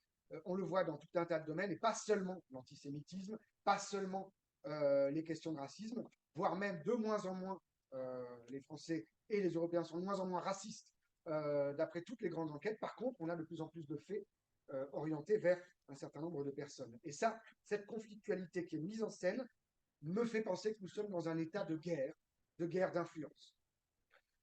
Il y a, depuis les années 70 et 80, une nouvelle droite, ça s'appelle comme ça, c'est le nom qu'on lui donne, nouvelle droite, dont Éric Zemmour est le dernier avatar, dont un certain nombre, Bruno Maigret, Jean-Yves Le Gallou, etc. Quand on étudie la question de l'extrême droite, cette nouvelle droite a, depuis les années 70, fait ce qu'on appelle son gramscisme à elle, une sphère d'influence, une sphère, un imaginaire qu'elle a voulu développer. C'est cela que l'on pourrait nommer la source de ces barbaries au pluriel. Cette barbarie, pour moi, elle a deux visages. D'abord, une violence active. Alors, je sais, nous sommes dans des pays qui se sont calmés depuis les années 70 en termes de violence politique. Hein. Je vous rappelle que les dissolutions en 1973, le 21 juin exactement, c'est celle de Ordre Nouveau et des jeunesses communistes révolutionnaires qui se bagarrent à grands coups de manches de pioche et de casque. Et Jean-Marie Le Pen organise la contre-offensive. C'est à la salle de la Mutualité. Pourquoi je vous dis ça? C'est la création du Front National de Jean-Marie Le Pen. C'est la dissolution, la grande dissolution des JCR qui donneront plus tard la LCR. Et c'est à ce moment-là, voilà comment et pourquoi on dissout des organisations. Aujourd'hui, quand on dissout des organisations, et tous les chercheurs dont je suis vous le diront, ça ne sert à rien. C'est même absurde de dissoudre les organisations, par exemple d'extrême droite, et donc on se demande pourquoi ils veulent dissoudre les soulèvements de la Terre qui sont un mouvement. Au-delà de ça, il y a donc d'un côté une violence active. Cette violence active, elle a un nom. Ça s'appelle les fasci, F-A-S-C-I. C'est de là que vient le mot, vous le savez, fascisme, dans l'Italie des années 20. Les fasci, ce sont les groupes d'hommes qui vont dans la rue combattre, manches de pioche ou autres armes à la main, les communistes à l'époque. Aujourd'hui, c'est en Inde, des centaines et des milliers d'hommes qui vont combattre les non-hindous. C'est aux États-Unis, c'est au Brésil, c'est en Russie, etc., etc. Ce fascisme-là, ce fasci, est en train de reprendre place dans nos sociétés. En Italie, en Espagne, la plupart des pays européens sont aujourd'hui touchés, et plus seulement les pays lointains. Je vous rappelle que l'Inde est aujourd'hui un pays fasciste et qui se réclame comme tel. Les écrits du RSS, et du BJP en font état. Deuxième chose, l'imaginaire. Et c'est sur l'imaginaire que les écologistes sont aujourd'hui les principaux adversaires, principaux ennemis pour ces gens-là. Ce n'est pas sur la question de l'organisation armée. Hein. Les écologistes sont, pour le coup, toujours très, très, très démunis dans ces combats-là. Par contre, sur l'imaginaire, contrairement aux antifascistes, par exemple, à une époque, aujourd'hui, l'antifascisme n'est plus capable de tenir tête dans les rues à tout un tas d'organisations qui se réclament du fascisme. Par contre, sur l'imaginaire, on voit bien que là, il y a un grand combat en cours. Et c'est pour ça que, quelque part, ce qui vient de nous être raconté n'est pas anodin. C'est-à-dire qu'il y a des recoupements au sein des structures de ce qu'on appelle la fachosphère, historiquement, 3000 sites Internet, quelques centaines de personnes rémunérées pour animer ces réseaux. La fachosphère existe, elle existe depuis les années 2000 à peu près. Elle se développe et ces dernières années, elle a même grignoté énormément, notamment au sein du monde écologiste. Les anti-vax, les anti-pass sont passés avec armes et bagages pour une partie d'entre eux. Chez les colibris, on voit bien qu'un certain nombre de fachos sont venus s'installer, fachosphère, au sein des colibris même, Pierre Rabhi, etc. Je ne dis pas que Pierre Rabhi, lui, l'était en quoi que ce soit, au contraire. Je dis qu'il y a des gens qui se sont, depuis les années 90 et 2000, qui se sont instillés dans... Là, il y a un combat d'imaginaire qu'il faut mener avec les moyens et avec la conscience de où en est-on. Quand on parle d'écologie ou barbarie, on est bien dans une forme de combat, je dirais, des imaginaires bien sûr, mais un combat de civilisation. En face, nous avons des gens qui sont clairement antisociaux, anti-écolos et anti-société au sens global du terme. Je suis sociologue et pour moi, il y a là quelque part, quand je parle de fin de civilisation, on parle du civisme, le civisme. Et ce qu'ils détestent, c'est ça. C'est le civisme, justement. C'est ce côté où des citoyens se prennent en charge et vont développer une vision du monde et vont se mettre au service, de façon non violente, de cette vision du monde. Eux, ils ont une vision complètement différente. Et dans la crise de civilisation que nous connaissons, qui est plus globale, qui est plus large, que je ne vais pas ici redétailler, cette crise du sens global, eh bien, il y a deux nouveaux clivages qui viennent remplacer ce qu'on a appelé les clivages gauche-droite, qui n'étaient pas tout à fait un clivage, qui était une opposition de bloc, mais soit. Parmi ces clivages, il y a clairement le clivage, on l'a évoqué, terrien contre antisocial. Clairement. Il y a les terriens d'un côté, ceux qui disent qu'il faut préserver la grande crise, c'est celle de l'humanité, c'est celle de la survie de l'humanité dans les 30, 40, 50 ans qui viennent, c'est ça la crise principale. Puis il y a ceux qui disent non, la crise principale, c'est la crise identitaire. C'est pourquoi les Arabes nous défèrent dessus, c'est etc., etc. Et là, on a un vrai clivage. Ce vrai clivage, ça fait 30 ans qu'il existe en réalité. Et c'est pour ça que ça fait, on est quelques-uns à dire depuis 30 ans, ça sera facho ou écolo à la fin. Le vrai clivage, c'est plus gauche-droite, c'est plus Macron qui pèse moins de 20% de la société en termes d'imaginaire. Les deux imaginaires, d'après la plupart des enquêtes qui sont menées, qui sont aujourd'hui majoritaires, le premier, c'est l'imaginaire social-écologiste, environnement, écoféminisme, etc., etc. Et l'autre imaginaire, c'est celui de la protection, l'identitarisme, etc. Donc là, on a deux imaginaires qui sont véritablement en lutte pour la prééminence, c'est-à-dire l'influence sociale. Je dirais que ce dont on est en train de parler là, c'est le fait que ces imaginaires se composent dans des territoires donnés. Dans les métropoles, ça va, on est plutôt tranquille, les social-écolos sont plutôt majoritaires, ils viennent pas trop nous embêter. De temps en temps, quelques fachos viennent faire le coup de poing, mais globalement, en termes électoraux, en termes politiques, en termes sociétal, dans les métropoles, on est à peu près chez nous. Social-écolo, et on est très majoritaire. La femme de 35 ans peut se promener avec ses deux enfants, gagner 2500 € par mois, voter écolo à la fin du mois et tout va bien. Dans les territoires que j'appellerais intermédiaires, alors il y a les villes moyennes qui posent aujourd'hui problème, et c'est pour ça que je pense que 2026, il faudrait que les écolos se préoccupent des villes moyennes, c'est-à-dire des villes entre 20 et 50 000 habitants, maximum, parce que c'est là qu'on va démontrer que oui ou non, on est implanté sur des territoires qui ne sont pas seulement des idéopoles. Les idéopoles, c'est des métropoles dans lesquelles les gens votent non plus sur les critères économiques et sociaux, mais aussi sur leur vision du monde, notamment écologique. Et donc, les villes moyennes, et puis il y a les périphéries, les territoires périphériques. J'ai presque envie de vous dire, ne vous inquiétez, ne vous prenez pas trop la tête, c'est déjà perdu. Quelque part, ce sont les territoires qui ont fait l'expérience absolue de la droitisation du monde. C'est les pavillons dans lesquels la télé est plus grande que chaque fenêtre. C'est les pavillons de banlieue où on a besoin de 2 ou 3 voitures pour pouvoir faire quoi que ce soit. C'est là où les adolescents ne peuvent rien faire sans leurs parents. C'est là où, quelque part, aux États-Unis, dans les années 60, 50, 60, et en France, à partir des années 70, on a droitisé le monde. C'est là aussi où on crée des villes privées, des villes inaccessibles, où il n'y a pas de transport en commun, où il n'y a pas de service public, où on laisse les gens avec eux-mêmes pour bien les mettre dans l'idée que l'individualisme est la seule voie pour la personne humaine. Ces territoires-là sont ceux où, évidemment, le vote Rassemblement national, mais aussi le vote de droite dur et le plus fort, le plus stable, c'est les gens qui ont perdu, ou bien c'est les gens qui sont carrément hors société, hors monde. Et puis, il y a les ruralités. Et c'est les territoires, je dirais, où le combat a lieu de façon la moins visible, mais la plus efficace et la plus nette. C'est pour ça que je pense que c'est important d'en parler. C'est là où, et les écologistes, dans certaines ruralités, on peut penser à la Drôme, tu es élu dans la Drôme parce que les écologistes font de très bons scores dans la ruralité drômoise. Dans la ruralité iséroise autour de Grenoble, c'est pareil. Il y a des tas de villages où il y a des maires qui sont vaguement écolos. Il n'y a pas d'extrême droite dans ces villages-là. Parce que ces ruralités se vivent dans des réinventions, dans des solidarités, dans tout un tas de choses. Elles existent, ces ruralités. Et puis, dans des alternatives qui s'inventent beaucoup plus facilement parfois là que dans les villes. Donc on a ces ruralités, il ne faut pas les oublier, elles sont même un endroit où nous pouvons réinventer, ça a même été un projet écologiste des années 70, réinventer la vie dans des endroits comme cela. Ça, c'est une première chose. Il y a là donc un motif d'espoir et un motif de combat, je dirais, qui correspond bien aux écologistes. C'est un combat au jour le jour, pas un combat avec des armes, etc. C'est un combat de, oui, je vais faire une recyclerie, oui, je vais faire du bio, oui, je vais, etc. C'est un vrai combat. Après, il faut bien se dire aussi que dans d'autres ruralités, je pense à la Bourgogne, au nord de la France, certains coins de Bretagne, etc., clairement, le combat est beaucoup plus âpre, beaucoup plus dur. Et évidemment, non seulement l'extrême droite, mais la droite extrême et d'autres lobbies sont extrêmement présents. Voilà, il y a ce sont donc des territoires de conquête, je dirais, et d'imaginaire. Quels sont les imaginaires ruraux que nous voulons mettre en œuvre? C'est ça la grande question. Quels sont les imaginaires ruraux que les médias vont nous acheter? C'est de la vente, la communication, c'est vrai, il y a un côté comme ça.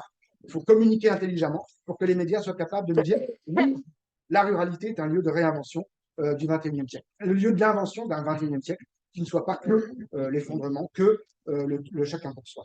Alors, en gros, nous sommes face à un combat de modèle de développement du territoire, de développement agricole, de développement alimentaire. On sait bien que ce qu'on met dans l'assiette va déterminer comment on vit, de consommation et donc de production. C'est le modèle de développement qui est au cœur de tout ça. C'est-à-dire que d'un côté, on a des gens de la FNSEA qui sont parfois clairement des salauds au sens sartrien du terme, et parfois juste des cons au sens sartrien du terme. Donc voilà, vous pouvez aller d'un côté ou de l'autre, mais dans tous les cas, il va falloir reconquérir les imaginaires aussi de ces gens-là et d'une partie de ces gens-là. Il va falloir à un moment donné leur donner à rêver que l'écologie est une solution, pas là, pas dans une religion complètement, pas complètement, mais que c'est aussi une solution. Et pour ça, n'oubliez jamais que l'écologie n'est pas que le progrès, les LGBT et la défense des droits. L'écologie, c'est aussi la conservation d'un patrimoine immatériel, etc. Et ça aussi, ça peut parler à tout un tas de gens qui aujourd'hui n'écoutent pas les écolos parce qu'ils pensent que, en gros, les écolos, c'est les PD et les drogués. Et ben non, c'est pas que ça. Mais il y a des PD et drogués qui font de la culture biologique très bien.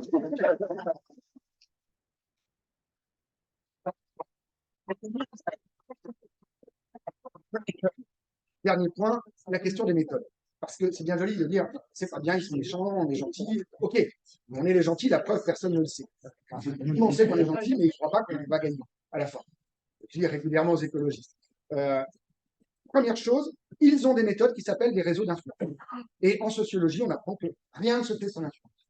L'influence sociale, c'est soit on obéit à l'autorité, les écolos n'ont pas tellement d'autorité et ils n'y arrivent pas, soit on fait du conformisme, les écolos ne sont pas conformes puisqu'ils veulent changer les choses, donc ça ne va pas marcher. Donc il y a un type qui s'appelle Serge Moscovici qui a inventé un truc, ou plus exactement, il a découvert, comme Colomb en Amérique, lui il a vraiment découvert, Serge Moscovici a découvert l'influence sociale minoritaire. Et comment ça marche? Il l'a expliqué en 79 dans un livre, il était écologiste, il était porte-parole des Verts, et je conseille à tous les écologistes depuis des années de lire ce livre pour comprendre comment ça fonctionne. Les minorités actives sont le seul moyen de changer le monde. Le seul, historiquement. Ça n'a jamais fonctionné. Donc, si les écologistes sont capables de s'organiser en minorité active et de combattre avec ces armes-là, le vocabulaire, le langage, la cohésion, le soutien des uns aux autres, le fait de se reconnaître dans un dîner en ville comme écologiste, comme eux se reconnaissent comme un peu fachos sur les bords, eh bien, ça traduit. Deuxième point, le rapport de force. Ne jamais l'oublier. À un moment donné, on a beau être gentil, sympa, etc., il y a des rapports de force dans la société. Et si on ne prend pas les rapports de force, que ce soit par le droit, comme ça a été dit, ou par moment être 50 dans une ferme qui est agressée face à 20 cocos ou rigolos qui viennent faire les marioles, si on n'est pas capable d'être 50 et de sortir à 50 et de dire on est extrêmement violent, mais le copain, là, il fait de l'aïkido, il fait du karaté, et des fois, il pète. L'humour, le droit, et il y a tout un tas de méthodes d'action que j'appellerais la stratégie d'action non violente, parce que la non-violence n'est pas un état d'esprit, c'est une stratégie. Enfin, c'est comme ça que moi je peux toujours envisager. C'est une stratégie. Si ça ne marche pas, on passe à autre chose, mais tant que ça marche, on fait de la non-violence. Hein, donc voilà, c'est une stratégie, et donc je pense qu'il faut remettre en place des apprentissages et d'ailleurs, Alternativa l'a très bien fait avec eux, ils ont fait de l'action non violente, ils ont réappris comment on se. Il y a un point sur lequel on ne pourra pas le dépasser. Au départ, dans les années 90, il y a deux partis politiques qui s'occupent d'Internet et qui commencent à le développer. C'est les Verts, avec notamment un certain Yves Cochet, et les fachos, avec notamment Sanchez, etc. C'est les deux qui investissent Internet en premier, en parti politique. Aujourd'hui, on s'est largement fait distancer, même si on continue de bien l'utiliser, etc., avec les réseaux sociaux, voilà. J'ai envie de dire, si tous les écolos de cœur qui sont sur TikTok, Instagram, etc., étaient un peu mieux organisés et un peu mieux, je dirais, mis en réseau, on pourrait être beaucoup plus fort. Parce que là se joue, comme tu l'as très bien dit, Benoît, se joue un élément essentiel. C'est-à-dire que les réseaux sociaux, Internet, etc., ça donne un état d'esprit dans ce monde qui n'est vraiment pas supportable. Vraiment pas. Donc oui, il faut foutre sur la gueule de Elon Musk et il faut arrêter X, parce que X, ça fait quand même penser à autre chose. Oui, il faut faire ça. Mais il faut aussi que nous ayons la capacité, en tant que réseau et minorités actives, de développer notre écolosphère. Il y a la fachosphère, ils sont des milliers, ils sont payés pour ça. En plus, ils ont le soutien de la Russie, des États-Unis, de tout un tas etc., etc. Il va falloir à un moment donné que, si vous voulez être les gentils, ben, vous voulez bien être les gentils, mais pas que des moutons. Hein. À un moment donné, c'est comme sur le loup. On défend le loup parce qu'on n'est pas que des moutons. Eh bien, sur Internet, il va falloir créer une écolosphère puissante. Puissante, c'est-à-dire où tout un tas de gens, c'est-à-dire la majorité de la population, pourra aller trouver de l'information sérieuse, crédible, viable, et ne plus aller sur les autres réseaux sociaux. Parce qu'à un moment donné, il va falloir aussi qu'on comprenne bien une chose, c'est que faire de la politique de l'influence, c'est prendre les médias tels qu'ils sont et les utiliser. C'est prendre les réseaux tels qu'ils sont et les transformer. Et c'est donc aussi mener une forme de combat, non violent, mais très actif. C'est un combat. Voilà. Dernier point, ça a été évoqué, et je pense que là, je ne vais pas vous faire. Moi, je viens de passer 2 fois à l'Assemblée nationale devant la commission des lois et la commission de je ne sais plus quoi, pour dire, expliquer en tant que chercheur comme d'autres, que oui, il y a un risque de terrorisme d'extrême droite qui est fort dans ce pays. Oui, il y a un risque de violence d'extrême droite de plus en plus fort dans ce pays. Et ce n'est pas de blague. Enfin, je veux dire, il y a vraiment des victimes. Il y a qu'en Amérique, mais il y en a pas mal d'autres. Il y a plein de victimes de ces extrêmes droites. Mais il y en a aussi, ça a été dit, par, de la FNSEA, etc. etc. C'est en région Auvergne-Rhône-Alpes comment Laurent Wauquiez a utilisé la FNSEA pour foutre le feu à une préfecture. C'est le préfet qui le raconte. Donc, on n'a rien inventé. C'est le préfet qui raconte. Donc voilà. Donc là, il y a une coalition qui est souvent anti-écologiste parce que, je vous redis, le vrai clivage imaginaire et donc politique et sociologique, de plus en plus, dans nos sociétés, pas seulement en France, va être celui-là et il va être de plus en plus violent, de plus en plus dur.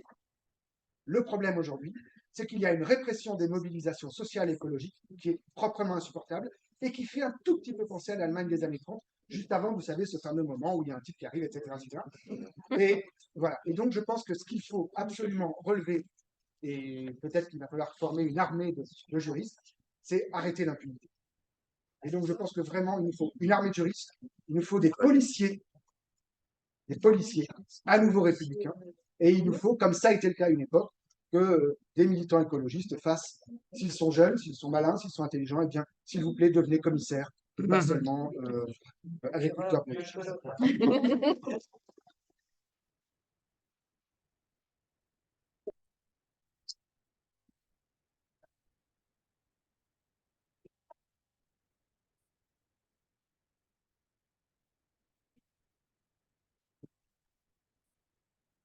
Ouais, ouais. Alors, comme le veut la coutume, on a largement glissé sur le timing, mais je ne vais pas vous infliger un dépassement d'horaire. Je pense qu'on a déjà exploré énormément de choses dans ces prises de parole. Je vais juste demander à Benoît et à Marie une phrase de conclusion. Alors, la demande va être Je vais être très bref. forte, mais donnez-nous de l'espoir. Qu'est-ce qu'on fait maintenant avec tout ça? Alors, ça tombe bien parce que moi, je voulais finir sur une note d'espoir. Marie Toussaint nous a dit qu'il fallait être doux et porter l'espoir. On va rester dans ce ton-là. Juste 2 petites choses. J'ai eu le plaisir de déposer le recours à Place Beauvau contre la dissolution des soulèvements de la Terre. J'ai pu être auditionné par le Conseil d'État au cœur du mois d'août. Et vous connaissez la réussite de cette audition. Et donc, moi, je suis toujours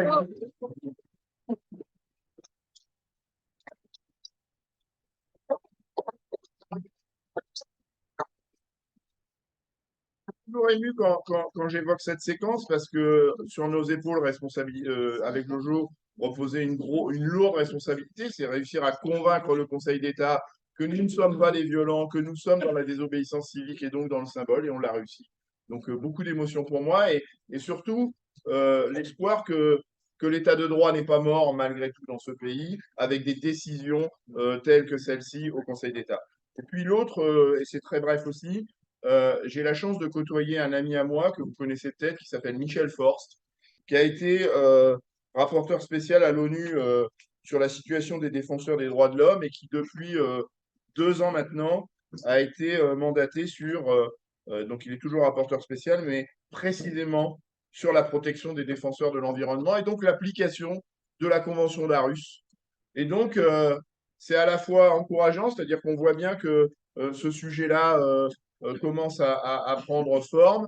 Et je vous invite à lire son dernier rapport qui, sûrement par hasard, est sorti 2 jours après Sainte-Soline, 25 mars dernier, et pointe du doigt les violences policières en France. Et donc, on a des alliés.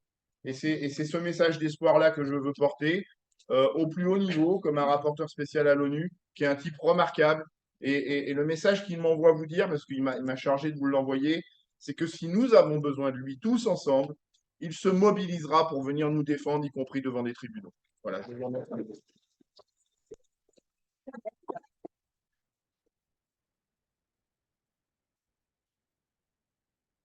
Et je plus vois effectivement que c'est quelqu'un d'absolument formidable et c'est génial d'avoir des personnes aussi haut placées aussi pour pouvoir aller soutenir les droits et l'état de droit par ailleurs. Vous donner espoir, moi, ma pointe d'espoir cette année, ça a quand même été les immenses mobilisations à Sainte-Soline. C'est en fait en quelques mois comme ça, avoir 30 000 personnes aller défendre le juste partage de l'eau, les communs qui appartiennent à toutes et tous. C'était absolument magnifique et je crois qu'on a raison d'être aux côtés des soulèvements de la terre. Moi, ça me pose plein de questions en tant que militante écologique en milieu rural. C'est pas forcément, je gagne pas de points en fait à soutenir les soulèvements de la terre, clairement. Et on gagne aucun point à le faire, mais je crois que c'est juste ce combat-là et je crois que nous devons le mener et nous devons le mener avec conviction, détermination et de manière collective. Du coup, je vais terminer là-dessus sur la construction collective. Tu en parlais tout à l'heure, Benoît, sur la construction de communautés, ce à quoi on fait face à nous. On est plein de personnes au sein d'Europe Écologie Les Verts, de Génération.s, des sympathisants de l'écologie politique qui avons depuis un an initié une sorte de mouvement interne, qui c'est un groupe de travail, hein, c'est un peu plus, c'est moins joli comme nom. C'est un groupe de travail sur les questions des ruralités écologistes. Donc, je voulais quand même en dire un mot ici. Si ça vous intéresse, n'hésitez pas à venir me voir et je pourrais vous ajouter dans les boucles. On est aujourd'hui 250 militants élus de toute la France qui militons dans les territoires ruraux, qui sommes intéressés sur les manières de porter un discours écologiste, de répondre aux aspirations, d'essaimer aussi sur ces territoires-là, de porter aussi l'ensemble des dynamiques qui s'y jouent. C'est ce que tu décrivais, Erwan. Il y a plein de territoires ruraux et pas forcément que ceux que tu as cités, où en fait, il y a des élus, il y a des militants qui se bougent et qui sont fondamentalement écologistes, mais qui ont besoin de soutien. Donc on crée cette communauté aussi. On a fait une collecte de doléances des militants écologistes pour que le parti puisse les appuyer au mieux dans les mois et années à venir. Et on a besoin de ce soutien-là. Et on organise tout début octobre, 6 au 8 octobre, les premières universités des ruralités écologistes. C'est une première étape. Il y en aura chaque année. En tout cas, c'est ce qu'on souhaite faire dans différentes zones rurales, avec à chaque fois effectivement des problématiques qui sont différentes. Vous êtes toutes et tous les bienvenus à ces universités des ruralités écologistes qui permettent de tisser du lien, construire le dialogue, affiner nos propositions programmatiques, parce que je crois que dans le programme qui est porté par nous, il faut toujours qu'on arrive à s'adapter aussi à la spécificité des territoires ruraux dans toute leur spécificité, qui nous aidera aussi à construire un récit. On voit l'extrême droite qui est en train de se structurer autour d'un récit, autour de l'agrarisme, des campagnes immuables, de la France éternelle qui nous rappellent des jolis relents de notre histoire. Nous avons un discours à porter sur ces ruralités, et donc nous sommes en train de le construire. Et enfin, la dernière pièce, c'est aussi d'accompagner notre famille politique à incarner au mieux la diversité de ces territoires et donc d'avoir des discours à la télévision, dans la presse nationale, etc., qui viennent aussi de celles et ceux qui habitent ces territoires. Et donc, c'est un peu l'initiative. Donc, rejoignez-nous et si ça vous intéresse de porter cette dynamique avec nous. Et je crois que c'est un petit message d'espoir.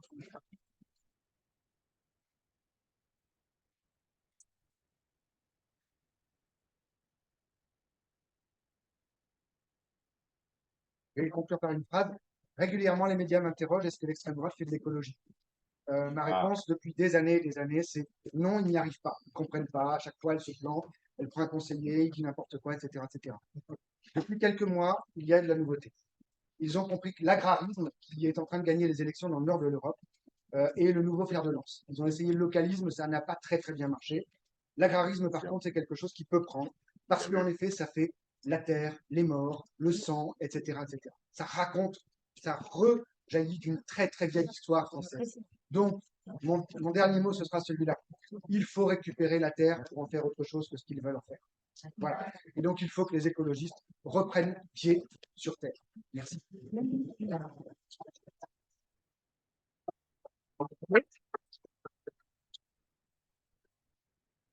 Je vous remercie. Je vous fais une phrase de conclusion ou deux. Merci déjà à tous les trois pour ces échanges riches et enrichissants. Alors, vous l'avez vu, en 1 heure et demie, on n'a pas du tout le temps de faire le tour de la question. Ça tombe bien, avec l'Institut Cité Écolo, on a prévu d'autres séminaires sur la question écologie et barbarie pour poursuivre le travail. Vous trouverez les dates sur notre site internet si vous le souhaitez, si ça vous intéresse, et qu'on a fait un petit tract pour continuer d'en parler. Et puis, c'est aussi ce qu'on s'attellera à faire en tant que parlementaire, et nous continuons à travailler là-dessus. Et puis, vous trouverez d'ailleurs tous les trois aux universités des ruralités écologiques, parce qu'on ne lâchera pas l'affaire. Merci tout le monde.